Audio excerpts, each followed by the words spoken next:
Mga kabayan, kabsat, kasangkayan, tayo po ngayon ay papunta po sa Death March Monument sa Capas, Tarlac. Samahan niyo po kami sa bago nating adventure. Ngayon po ay dadaan po tayo sa MacArthur Highway, isa sa pangunahing kalsada dito sa Northern Luzon.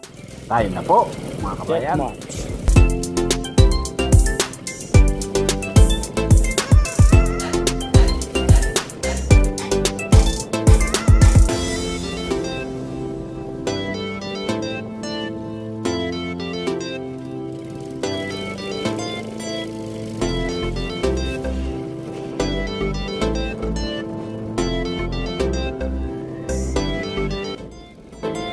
Ngayon po mga kabayan, ay palabas na po tayo.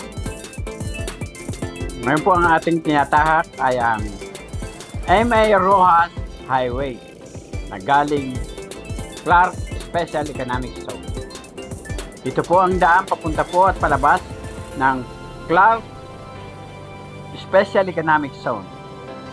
Ang nasa bandang kaliwa po natin ang sikat dito sa Pampanga na tinatawag na Salukot.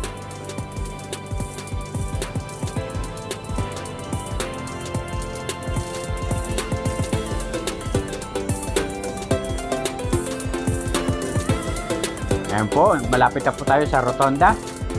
Dito po sa ang lumang tawag po dati dito ay Astro Park.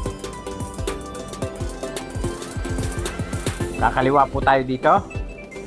At tatahakin na po natin ang kahabaan ng MacArthur Highway na may sukat na 684 na kilometro kung hindi ako nagkakamali mula po sa Manila.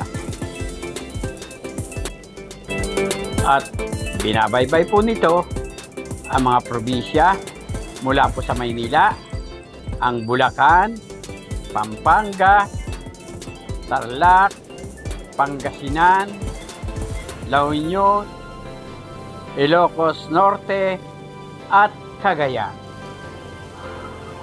Napakahaba po.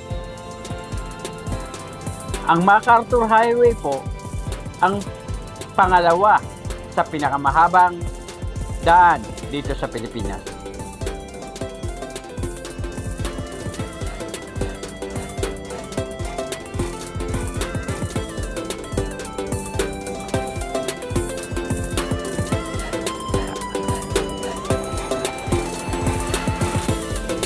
Ngayon po ay nasa pagitan na po tayo ng boundary ng Angeles at Mabalacat City.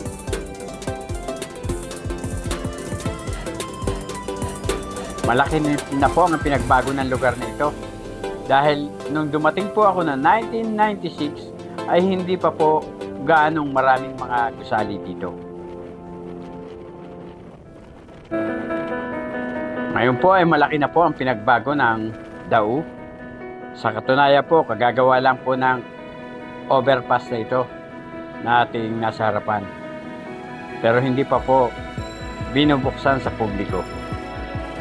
Sana po ang mga infrastruktura na ginawa ng ating gobyerno na tulad nito ay gamitin po natin. Huwag na po tayong tumawid sa mga bawal na tawiran para din po yan sa ating kaligtasan. Ngayon po ay nandito po tayo. Yung bandang kanan po natin, iyan po ang papuntang North Expressway.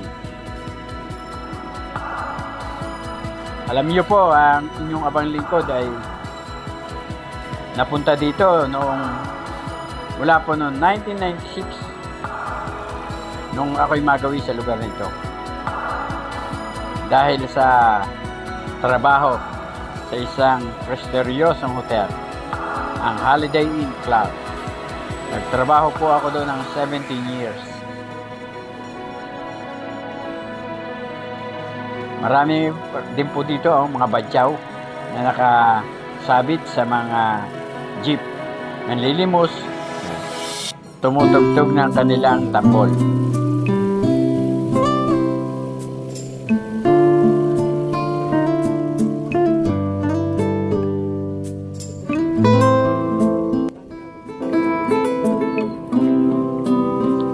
Ngayon po, may napapansin po ako noon.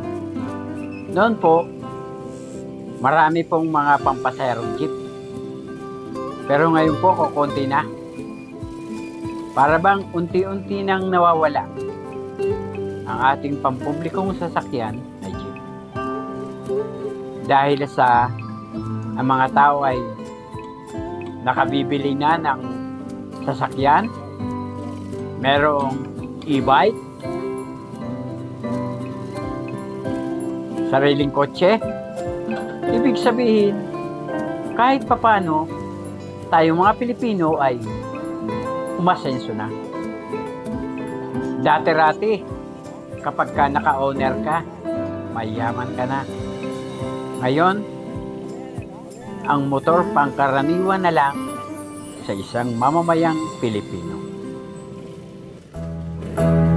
Kahit yung naghahakot ng basura, may tricycle na tinatawag na kulong-kulong.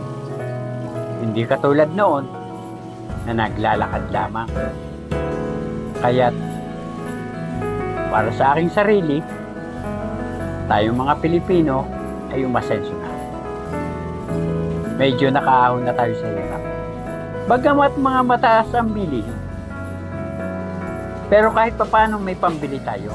Hindi katulad noon na talagang magdidildil ka ng asin upang kumain.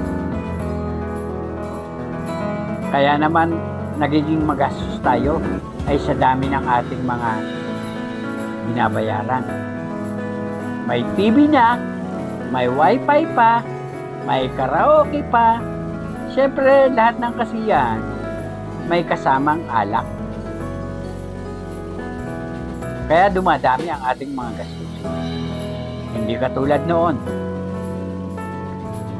na ang pagkakagastusan mo lang ay pambili ng bigas, ulam. Natatandaan ko pa nga na pagka nanood kami ng TV, may oras kasi malaki daw ang babayaran sa kuryente.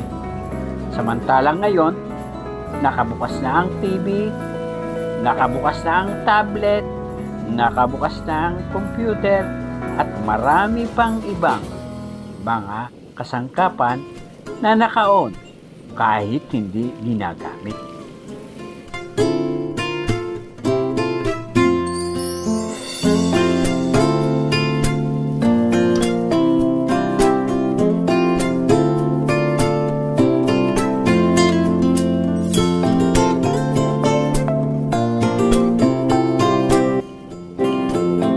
Ang nasa kaliwa po natin sa ngayon, ito po ay isang hospital na may pangalan St. Raphael.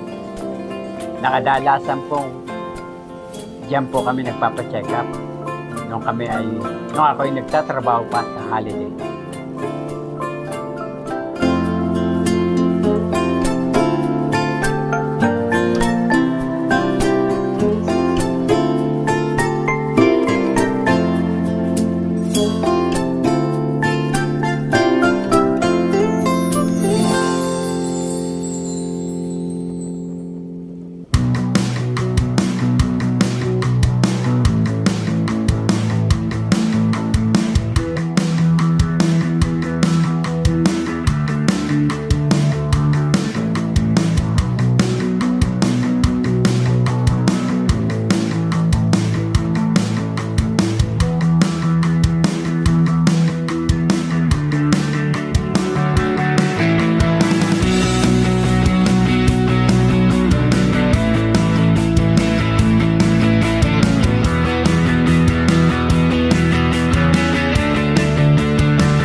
Kabayan, kapag po tayo ay madadaan sa mga pedestrian lane, ay mag-minor po tayo, tulad po na. Upang maiwasan po natin ang makadisgrasya at madisgrasya. Upang maiwasan din po ang yung po nasa unahan po natin na tumatakbo. Ang tawag po dyan dito sa Pampanga ay kolong-kolong. Nagawa ng ating malikhaing mga kababayan.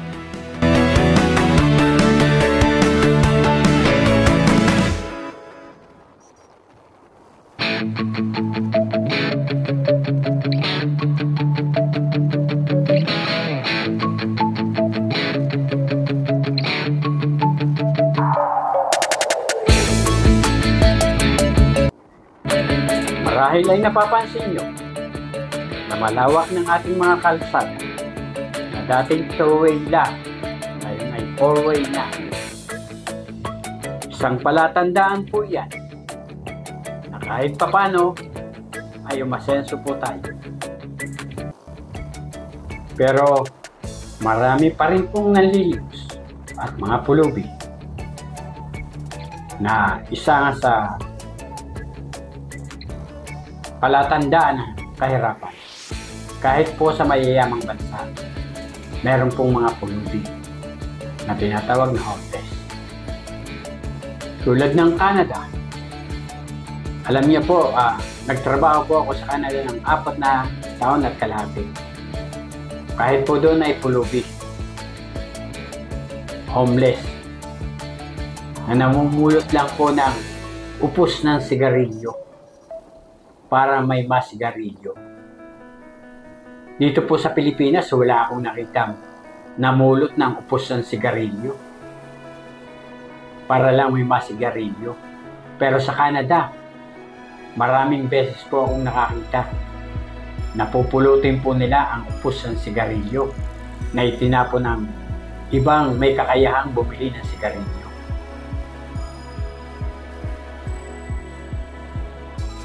Yan po ang kahirapan na nakita ko sa mayayamang bansa tulad ng Canada.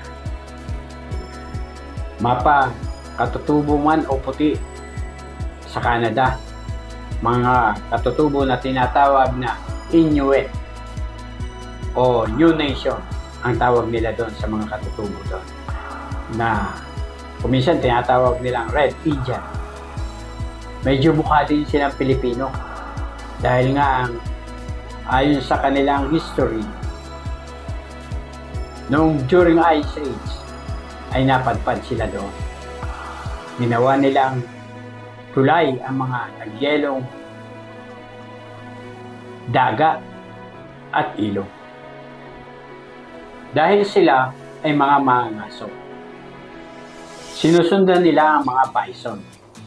Ito ay isang mukhang bakang animal.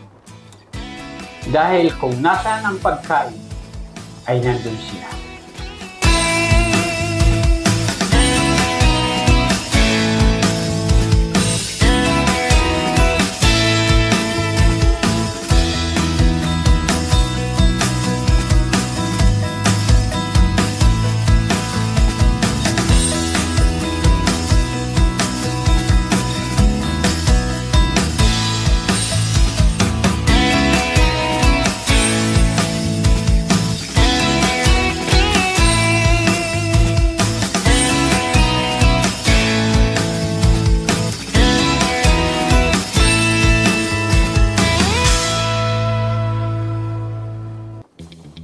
Mga kabayan, ang nasa gawing kaliwa po natin ay ang Severa Subdivision, na kung saan nandun din po ang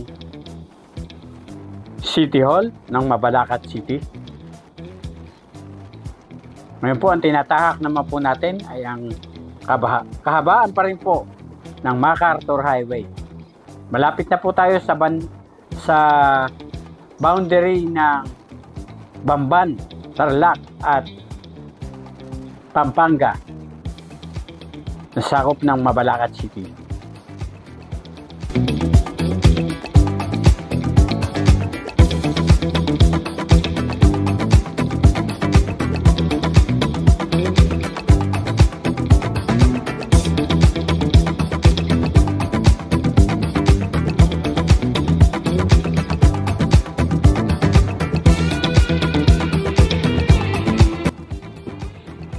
Nasa unahan po natin, natatanaw na po natin ang Banban Bridge.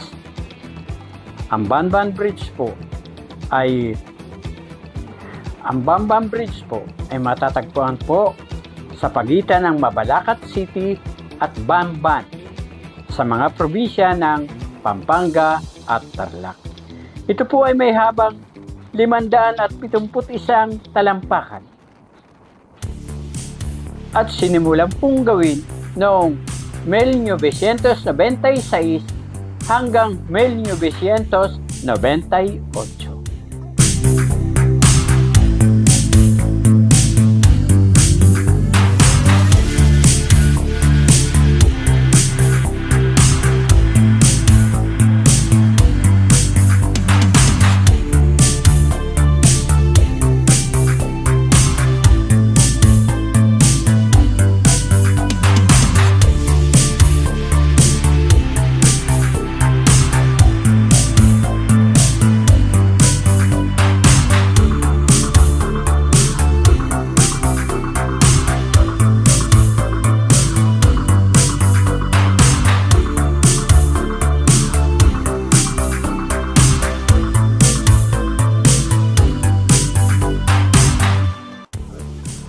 Mga kabayan, kakapsat, kasangkayan, malapit na po tayo sa kabayanan ng Kapas, Tarlac.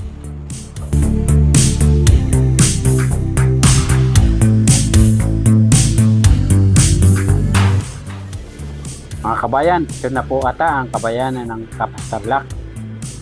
Mukhang simpleng pamumuhay lamang meron dito. Dahil po ito ay marami pong bukirin sa lugar pong ito. At number 1 po nilang pinagkukunan ng kabuhayan ay ang pagsasaka.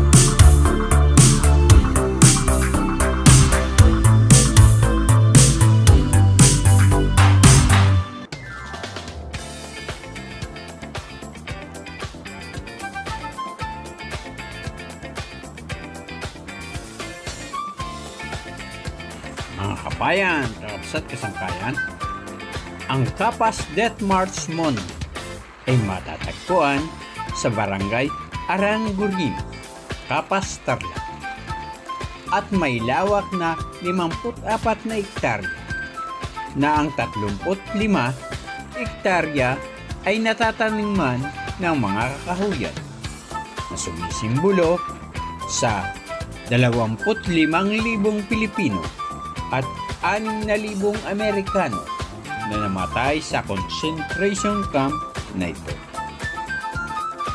Ito ang mga buhay na naibungis upang makamtan natin ang ating kalayaan. Kalayaan nating mga Pilipino. Ang namumuno ay tayong mga Pilipino at hindi ang mga dayuhan. Kabayan, kapsat, kasangkayan, sa wakas po ay narating na po natin ang Death March Monument dito po sa Kapas, Tarlac. Maraming salamat sa Diyos at ligtas nating narating